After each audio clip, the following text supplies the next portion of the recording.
माता पिता और संतान, यह तीनों एक साथ एक समूह बनाकर रहते हैं, तब एक परिवार बनता है। मनुष्यों में यह प्रक्रिया शुरू से चलती आ रही है।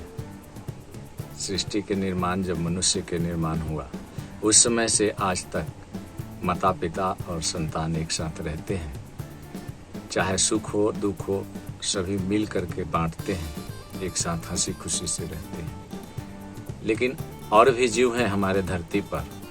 जब प्रजनन क्रिया करने की आवश्यकता होती है, तब उस समय कोई पिता अर्थात नर और मादा एक साथ रहते हैं, किंतु जैसे ही प्रजनन होती है, बच्चे की जन्म होती है, उसके बाद उसकी माँ ही उस बच्चे का भरण पोषण करता है। हमारे आंखों के सामने इस तरह से कई जीव हैं। जैसे गाय है, गाय जब बच्चा देती है तो उसका भरण पोषण करने का काम गाय का ही होता है। वैसे ही कुतिया हैं, कहिए, जब कुतिया बच्चे देती है, उसका भरण पोषण करने का काम कुतिया ही करती है, अर्थात माँ ही करती है। और भी जीव जैसे बकरी हुए, इस तरह से और भी जीव का उदाहरण आप ले सकते हैं।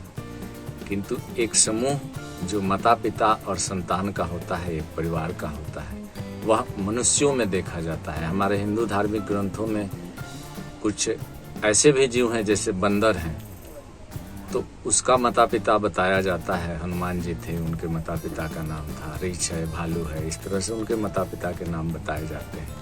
लेकिन आज इस धरती पर जब हम देखते हैं, हम अपने आंखों के सामने, तो वही बंदर जब बच्चे को जन्म देती है, बंदरिया, तो उसकी माँ ही अपने बच्चे का भरण पोषण करती है। अर्थात माता पिता और संतान एक समूह बनाकर रहे, एक परिवार बना करके रहे। ऐसे कम जीव हैं जो एक समूह बनाकर माता पिता और संतान के साथ एक परिवार बना करके रहते हैं। किंतु मनुष्य एक ऐसा प्राणी है जो आज भी शुरू से आज तक माता पिता और संतान एक समूह बना करके एक साथ रहते हैं। मनुष्य इस पृथ्वी पर माताएं की जब भूमिका देखता है, तो वह कहता है माँ ही है जो भगवान का स्वरूप है, अर्थात माँ का स्थान पिता से ऊपर है।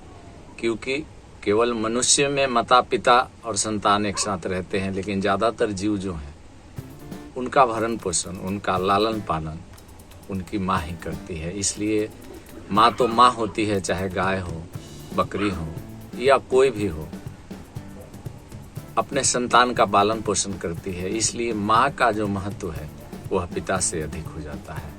माँ जो है वह भगवान का स्वरूप बताया जाता है, इसलिए क्योंकि माँ ही है जो सभी जीवों का भरण पोषण करता है। इस वीडियो में इतना ही। अगले वीडियो तक मुझे इजाज़त दें। जय श्री हरि।